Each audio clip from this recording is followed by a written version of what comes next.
Okay, chapter 15 now.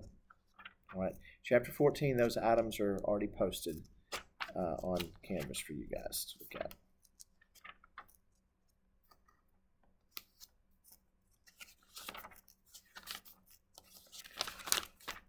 All right.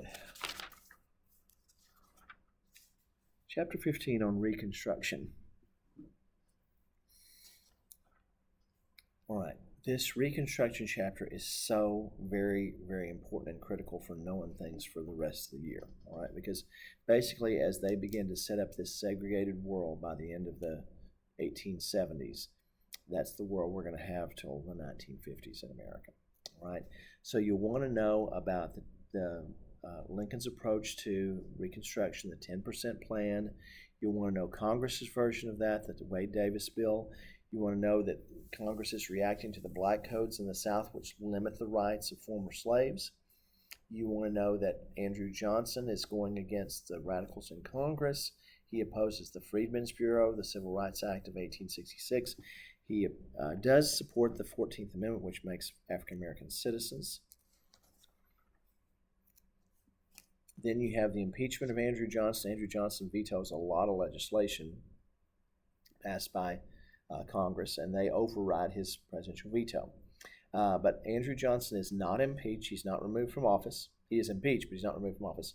And then you have the election of 1868 with Grant winning, and you have the 14th and 15th Amendments becoming law during that time period. So remember, the 13th Amendment is freedom for former slaves. The 14th Amendment is citizenship, and then the 15th Amendment is the right to vote for former slaves. Then you'll also remember that there's a fight because the women want to be included in this black men's suffrage. They want women too.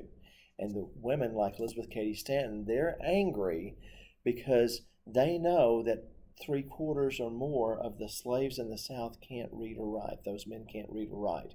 And they're angry because they're going, wait, you're going to let men who can't read or write vote and not us white women? Okay? And they don't mean that in a hateful way. They just mean that in a practical way. Like, wait a minute, we thought that you wanted people to make educated votes. We're educated women, so why can't we vote? And why can he, an undereducated? And they were upset about uneducated white men being able to vote too. So anyway, that's one of the things. So women's suffrage does not get added. There is some debate about whether or not they're going to add women onto that, but ultimately they don't. And so women have to keep fighting until 1919 and the 19th Amendment. Okay? But you'll notice in the aftermath, the women's suffrage movement splits into the American Women's Suffrage Association and the National Women's Suffrage Association. Okay, for the freed slaves, what's the biggest thing they want? Land. That's the biggest thing they want. And William Tecumseh Sherman, a general in the U.S. Army at the last stage of the war, confiscated plantation land in South Carolina and gave it out to former slaves, and said the government's going to give you a mule so you can plow it. But then later, Lincoln tells him, no, you can't do that. But the idea is already out there. The slaves have heard, and the rumor spreads across the South that they're going to take up the plantations, they're going to give the former slaves land and a mule. A mule is essentially the same thing as a tractor, okay? And that doesn't happen. It never happens, okay?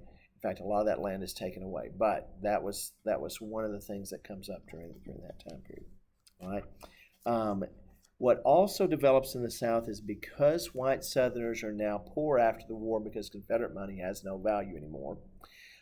They set up this system of sharecropping so that you give a share of a crop that you pay for your rent. And so over time, many poor people, mostly African American, but some poor whites, get trapped into debt slavery, or debt peonage, as they call it, like a peon, where they pass laws that say if you owe money, you can't leave the county that you're in. So they get people to working on the land. They have to pay a portion of the crop in as rent because they don't have cash money. And therefore, when the crop doesn't pay for itself, then the former slave has to borrow money. And when they borrow money, they go into debt. And then the debt gets bigger and bigger and bigger, and they get trapped in this. They're technically free, but they can't leave the county in which they live. So that's a difficult challenge for people there. Okay, so sharecropping's a big deal. Let's see.